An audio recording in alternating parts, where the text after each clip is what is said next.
Okay, I'd like to demonstrate some of the things I've learned about using the Insta360 Studio for 1X Windows application to edit 360 footage, and particularly how to do this with FPV footage, although some of these tricks can apply to anything you edit. Basically, if you're putting it on a vehicle, most of these tricks can apply.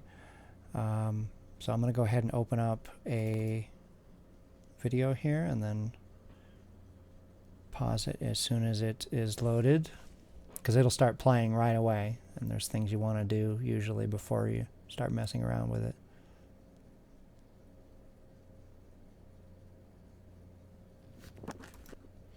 Okay, so I've paused the video.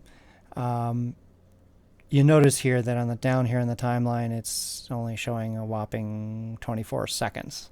You can try to grab this little slider and zoom in, but you'll see it lags quite a bit behind the mouse. I find that it's easier to hold down the control key and use the mouse wheel to zoom in. So if I mouse or if I scroll upward, it will zoom out and show me eventually show me the whole entire timeline. I'm going to jump forward here in the footage to demonstrate some of the key things that we're going to start with. So here we are already in the air, and you notice this view is pretty worthless. Obviously what we want to do here is turn on free capture, and then one of the things that happens is, okay, if you just do free capture and you start playing, you'll see that, let's back up one thing here, volume. Often you want to turn this down or off. There's no button to press to go straight to off. I find that often, again, this little slider is kind of hard to grab a hold of with the mouse, but I found that if you hover over it and use the mouse wheel, you can do fine increments. You might want to go all the way to the bottom and then one click up, and then you get a little bit of sound. So if you've got wind, whatever. In this case, I'm just going to turn it off. So I bring this up, scroll down, and that's good. So if you're using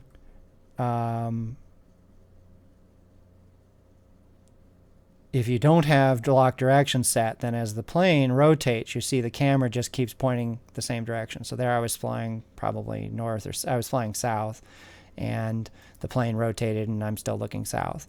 It would be very hard to edit a video where you're always looking in the same direction. You can make camera movements to do it, and some people do. Like if you're in a quadcopter, you want to see the quad rotating around the camera. In this case, normally for an FPV video or other vehicle-related video, you turn on free capture and lock direction. When you use lock direction, it immediately defaults to facing forward, what it calls forward, which is away from the front of the camera. The front of the camera is the side with the display on it, and the buttons. And if I make a camera movement, this is one of the things when you first come into this app, you're like, what is this thing doing? So I've locked the direction, I hit play, and it jumps back. Okay, that's annoying.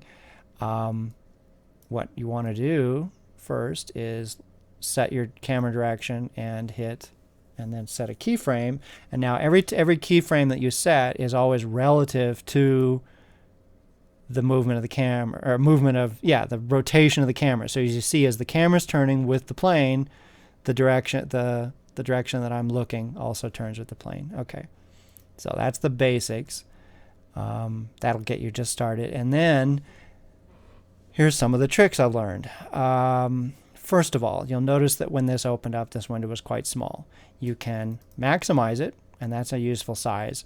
But sometimes you want to go all the way to full screen. So say you want to preview the video, look for places to edit, maybe you just want to watch it. What I usually do is I use full screen to sort of preview where I want to do edits, what part of the video I want to capture, and then after I've made a number of camera movements with the keyframes, I'll come back into full screen and watch it. But one of the problems is when you leave full screen, it always goes back to this small normal, what they call normal view in Windows. Even if I maximize and then full screen and then escape, it goes back to normal. So instead of bothering with maximize, I just bring the window up to the top here, and I make it almost as big as my desktop. You don't want to make it absolutely fill the desktop, or it starts messing with your taskbar, it'll make it hide and that kind of do some weird things. So that's the basics there. So jumping forward a bit, you can actually edit in full screen. So I can set a keyframe, clicking over here. I can play. So I want to track something over here, set the keyframe, and then play. Pause, set the keyframe, etc. The problem is that I have to go between the 3 movements with the mouse. I have to hit this button, hit that button, move the display, and that is kind of clunky. I find this is why I like to have this window bigger to do most of my editing here, and the reason is, so hang on, let's go back real quick and look at what we got here. So the camera's going to look right, and then a little left, and then kind of centered, whatever. Okay, so what I will do, and there's another trick, you can do multi-select. So I've got 3, let me zoom in just a bit. So again, this is Control key, scroll back, you see things move to the right, which isn't always what I want it to happen, but then I use this guy to center this. You can do multi-select. So say you got a bunch of keyframes you want to remove or move or whatever, you can hold down the Shift key. So select the first one, hold down the Shift key, select the last one, and then delete. And so in this case, I want to go back to this same area. I'm going to do a tracking shot from here. So I know I'm going to start some motion here. I set a keyframe right here. I did that by hitting Control K. I hit the space bar. Pause it. I'm going to center, I'm going to zoom in a little bit, center it on the flight line, set a keyframe.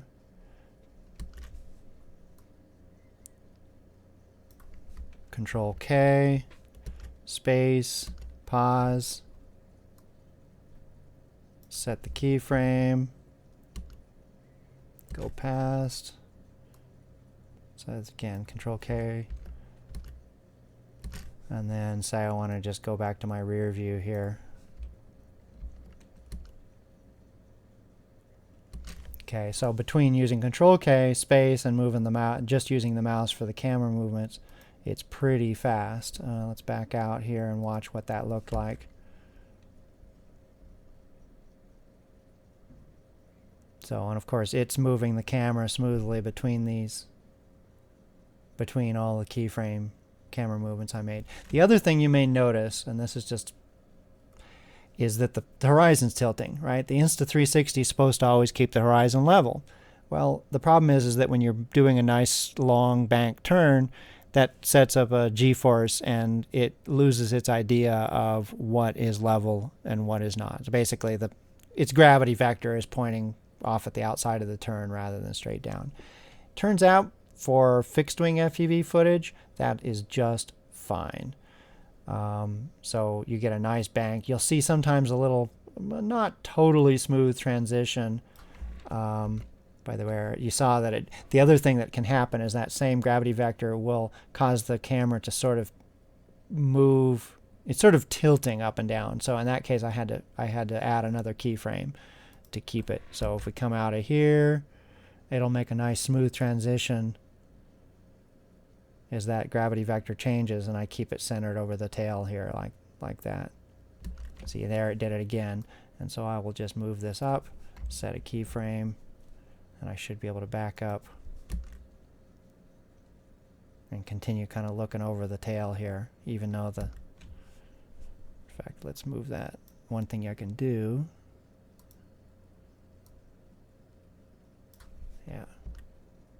yeah, it's struggling a little bit, so I'm having to fight its natural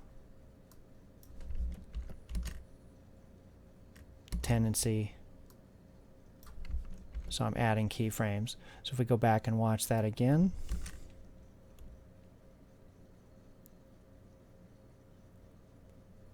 so I'm sort of holding it, keeping the plane from rotating underneath the camera view. But you see now the horizon sort of levels itself out as I straighten the plane. So let's go ahead and jump forward into the part of the timeline that I wanted to edit here. So one of the things, again, using multi-select, I'm going to keep that first one just for, well, no, actually I'm going to get rid of all this. So I hold down the shift key, I can select all of those keyframes and delete them because I don't want them in this video. I'm starting at about 7.5 minutes in. So I select them all, I hit the delete key. I'm going to scroll in here, control scroll up, and then maybe back out one level, at least so I can still see where I'm starting here. I go to about 7 1/4. Of course, I lost my first keyframe, so it's looking at the front of the camera. I'm going to point here. I'm going to zoom in. I know there's a plane back there somewhere, probably right there. And a couple things. Since I know the video is going to start right here, I'll go ahead and set this marker, trim start, and then I'll set my first keyframe pointing here. And then the video starts with me looking back over the tail, waiting for a plane. There we go, plane to appear. Okay, so you can see a plane coming up from behind me here. So there's another interesting trick here, which is that if you make a movement, so if I play, so I hit the spacebar to play, and I pause and I turn the camera and then I start playing again, it immediately snaps back to the last keyframe. However, by the way, there's another thing here. You see there's a stitching error right here? In fact, let's go full screen and you'll see. I'm going to fix that in a minute and I'm going to show how. But this is basically where I first noticed the stitching problem with this plane up here. So what we're going to do is recalibrate. But going back,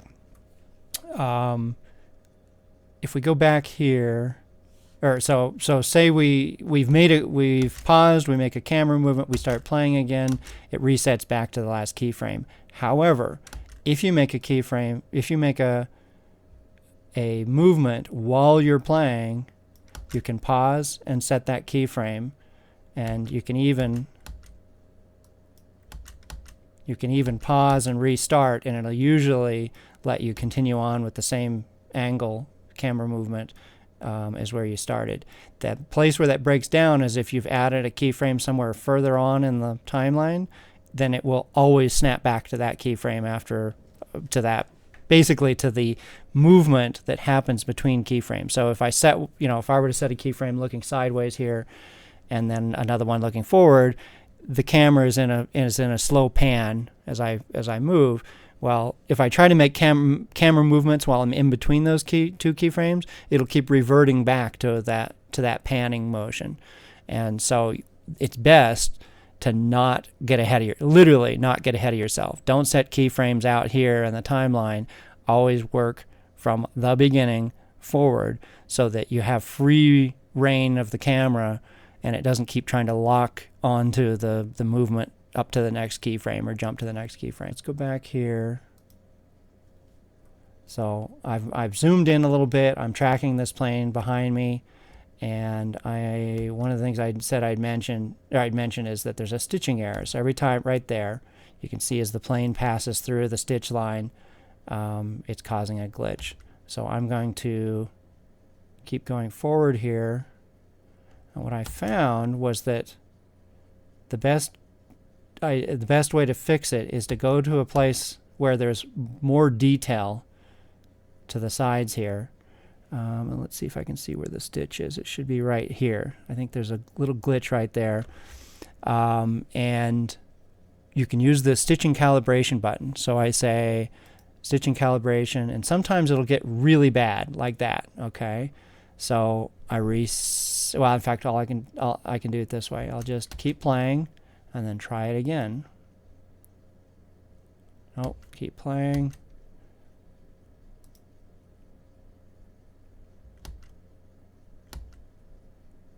And what I found, not quite it yet. It's getting close. What I found is if you put enough detail around the camera that's not super close, then occasionally, let's see, not seeing it there. I might have got it. Let's back up just a tiny bit. So here I've got to, if I want to move and find increments, I have to zoom in. Unfortunately, it doesn't zoom in where you are on the timeline. So you have to scroll. And the finest way to scroll, you can use the mouse wheel to kind of get in the vicinity, but it jumps in big increments, which can be really annoying. So I find that I have to use this little slider at the bottom to really lock in. So let's go back here.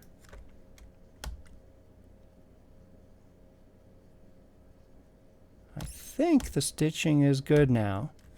So what I did is I sort of put a lot of trees around the plane. Nothing super close, but and then we'll see. Let's go back all the way back to the first spot where I saw the stitching error, which was back in here somewhere. And see if it's still happening.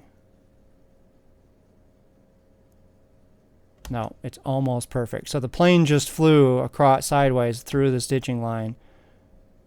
It's in the stitching line right now. And you can see it's almost perfect. I can't see where the plane is getting distorted.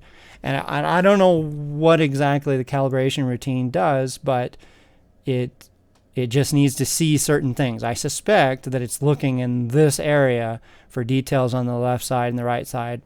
And for all I know, it could be also could be looking forward, and so it's calibrating the relative positions of the two images forward instead of back. It obviously it can't look at things up too close, or it'll get confused, and that may be why sometimes it does get confused, as it's trying to calibrate on things that are too close to the camera. But I think in this case, there was probably enough detail here in the trees that. Oops, that's right. I take my own advice.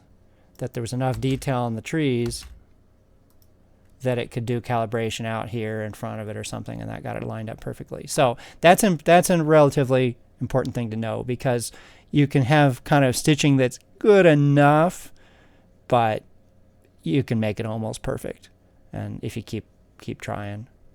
So anyway, back to the video.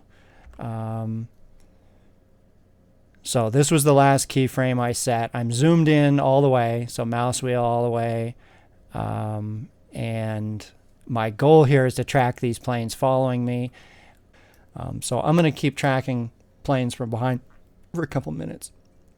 So I'm going to set a keyframe. Whoop, there's already a keyframe. If you're on the, so this is another thing. When you to edit a keyframe to actually change its view, you just click on it, and now any camera movement you make is glued to that keyframe. So let's move forward. I'm hitting space.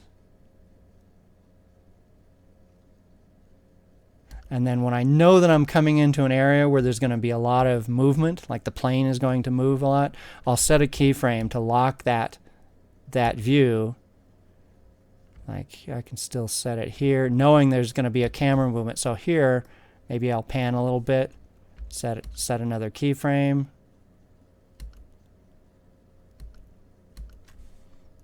Pan, set a keyframe. Now I want to keep this plane and the other one in view. So what I'm going to do is zoom out a little bit. Set a keyframe. And then as he comes back around, pan. And then as he eventually settles back in behind me, I zoom back in.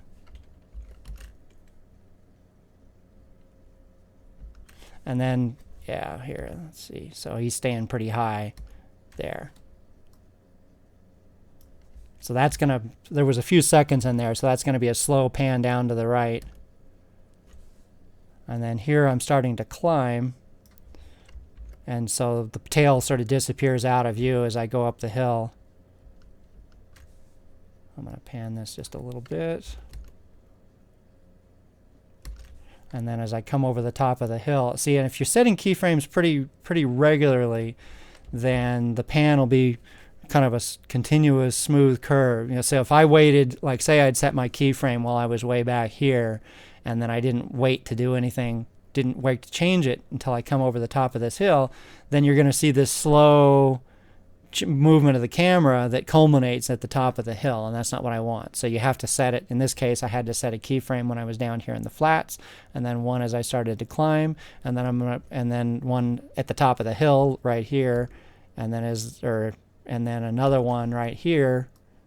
I'll pan up just a little bit, and so think of it, if you're following terrain, think of every transition. So bottom of the hill to going up the hill. When you get to the top of the hill, set one before you crest the top, set one just as you come over the top, and so forth.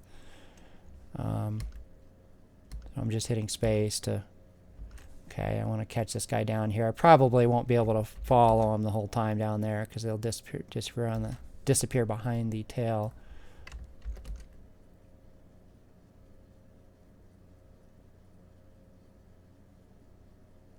Now I'm going downhill, so I'm going to pan up just a little bit. And then you see they're both up high.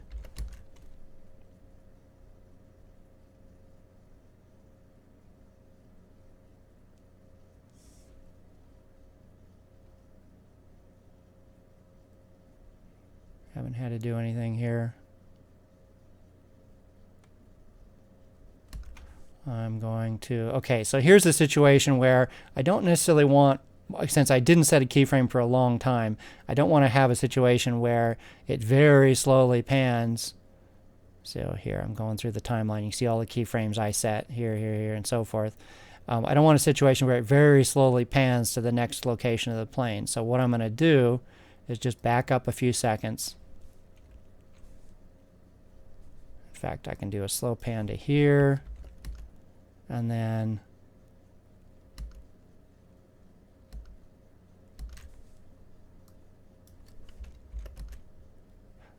okay, so they're moved out of frame. So again, I have to start setting keyframes as the plane starts to maneuver. So here he could get out of frame. I'm gonna zoom out just a tick to set my next keyframe. And then back in because they're close to each other. So as my plane rotates and they sort of bounce around behind me,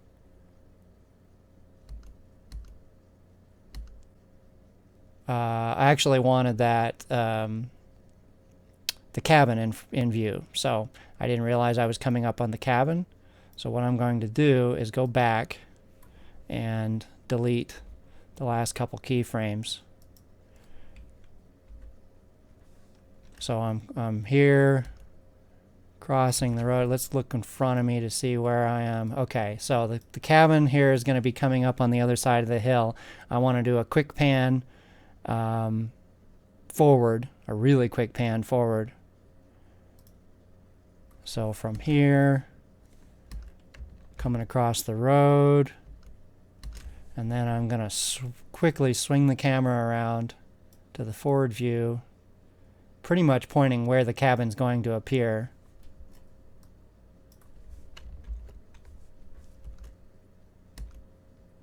And then as I come past the cabin, I'm going to track it. And since it'll do a pretty smooth pan, I can just set points.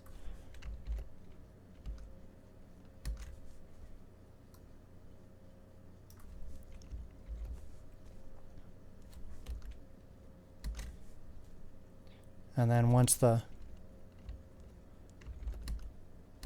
cabin's out of view, is out of, getting farther away, I will just go ahead and zoom back in here, point it straight back, and wait for the chase planes to find me.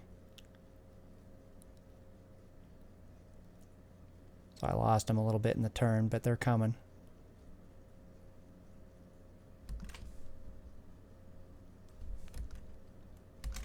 Okay, so there again, I hadn't set a keyframe for a while, so let's go back and set one here a few seconds back, and then as they sort of move out of frame here, I'll set another one. Okay, where is he gonna go? To keep them both in view, I'm gonna zoom back out just a little bit, set a keyframe.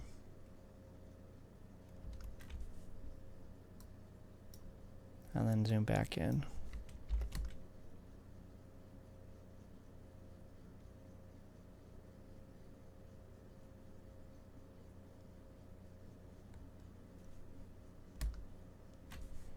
And here, I'll let this be a pretty slow pan. So there it was sort of getting off, you know, they'd started on this side and then they sort of transitioned over to the center. And so what you'll see as we go back to the previous keyframe, which again, it'd be really nice if they had a hotkey to just jump between the keyframes, is there's a pretty good sized gap here, but that'll just result in a slow pan from where they are here. And then as I turn or they move, you'll see a very slow pan to the left. And I'm using pan to represent any camera movement, right? Left, right, up, down. So that one catches them on the left. Haven't had it. Let's let it move here a little bit. Obviously, you don't want to make really violent camera movements. Here, I'm going to zoom out just to... no, I can stay zoomed in. I'll just try to... yeah, I should have zoomed out. So there's because he's making a wild swing from down below to up above. I'm going to go back here and zoom out. And that should allow me to catch. So on here, what I did is I went over the tree and then pitched down really hard. So that's part of the reason why he swings out of view. But so I can just zoom back out. And oh, where'd he go? Let's go even further.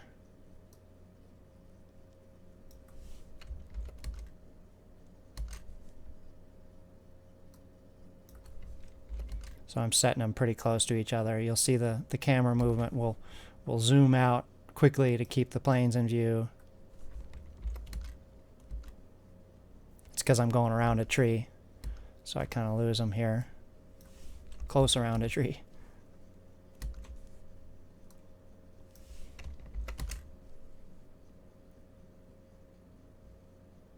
And now we're back to centered.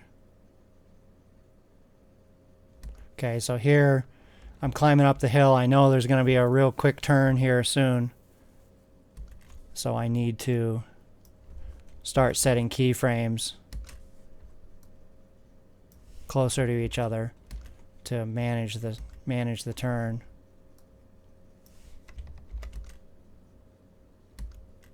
And then he drifts across. We're gonna see. No. So, in fact, that one I feel like probably should just do this one here. Zoom out here and pan a little to the right. And then catch him here.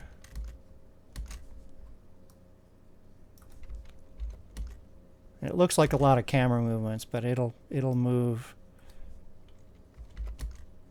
Whoa, okay, that one's not worthwhile. Let's back that one out. Okay, I can catch him out here.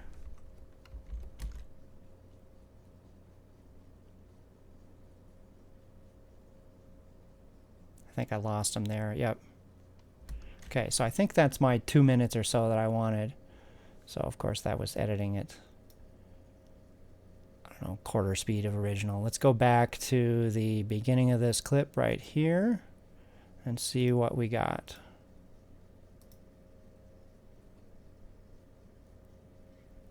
And I'll trim off the beginning of this in final edit.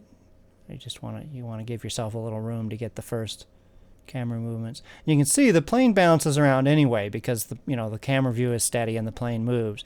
So generally you don't really notice the camera movements unless you're doing extreme zooms ins and outs at the same time.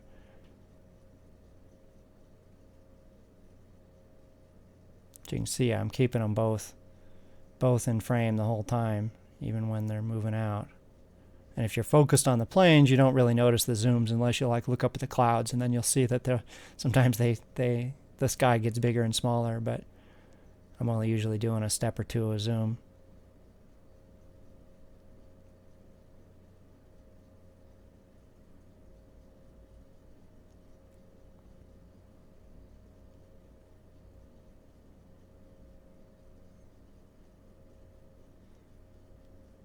you know, and obviously this looks better if people fly closer, but also the problem is as they get close, you'll see them start to bob up and down a little more, just the small height differences, pitch differences, and so forth, which is one of the reasons that when doing formation flying, you want to fly really close to the ground so that if everybody's flying close to the ground, there we go, there's my swing to the cabin, past the wing, and now we're back to the review. I could smooth that out a little bit. I think I could just let it go. So I'll probably take one keyframe out and just let it continue from the cabin straight back without the little pause.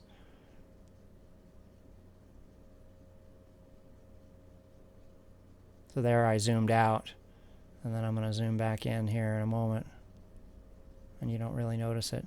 Sometimes you'll see the clouds kind of grow and shrink, but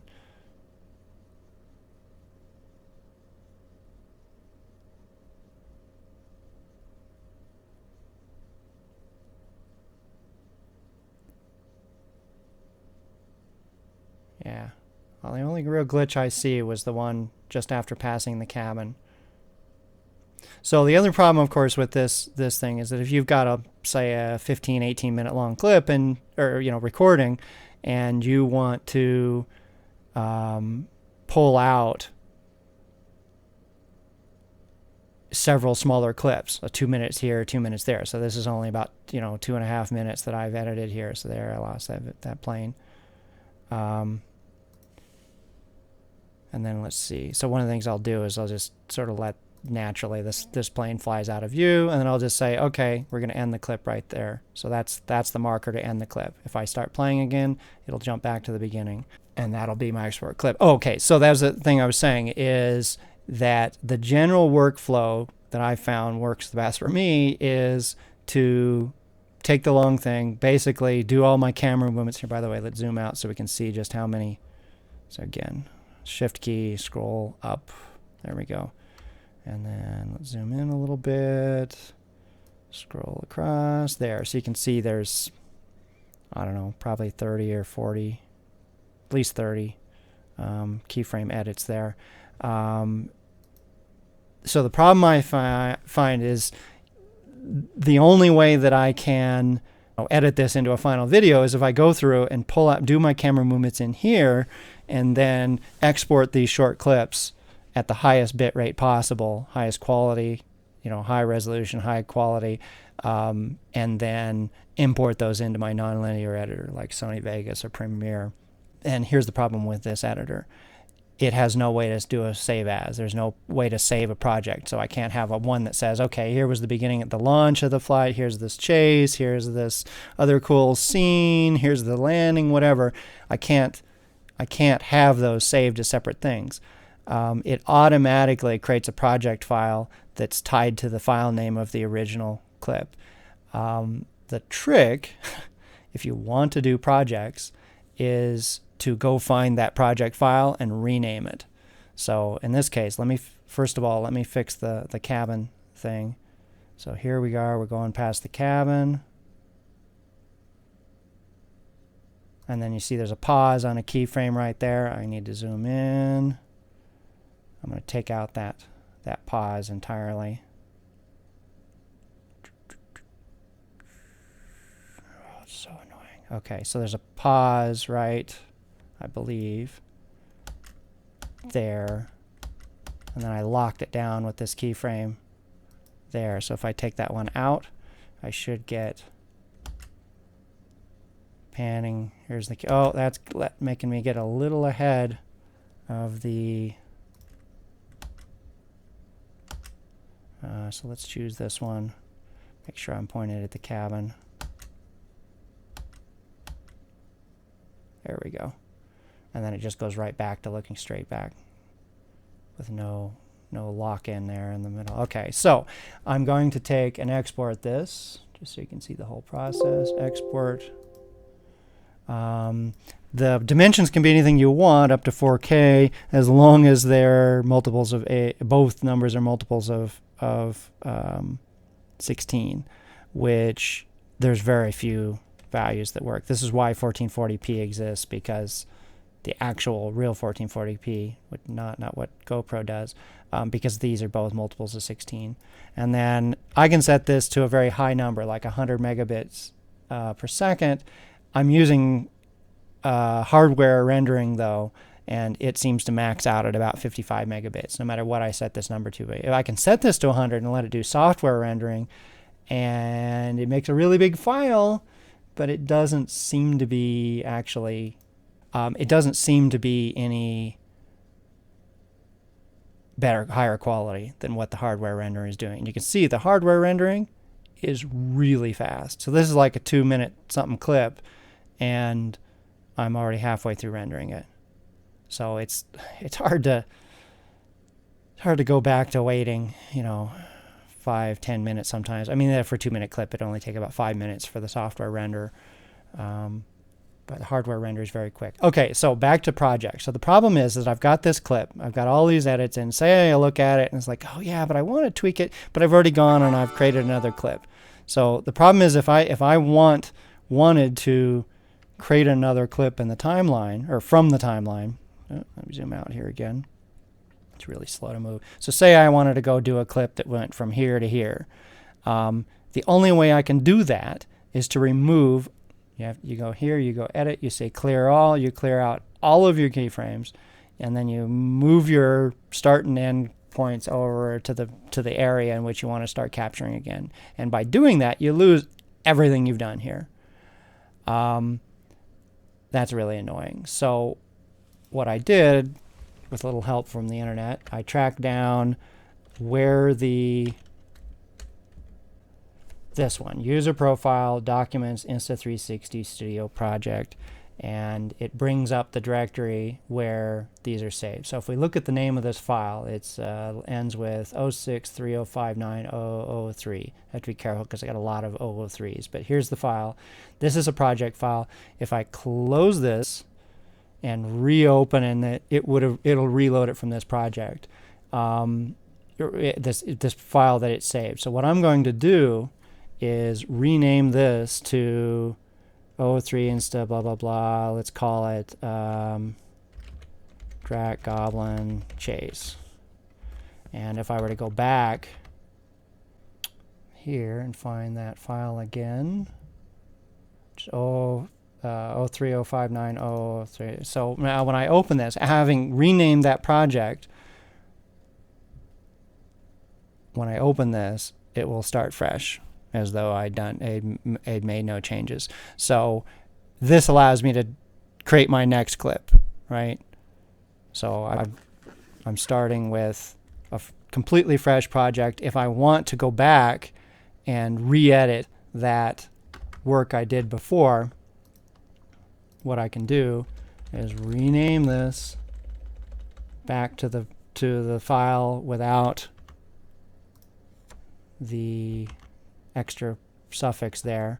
When I go back and open the file, you'll see it does one more quirk because it's the Insta360 Studio. I mean, the problem is that it's functional. The raw function is there, but there's so many little annoying things, like the lack of hotkeys and so forth. But watch what it does here.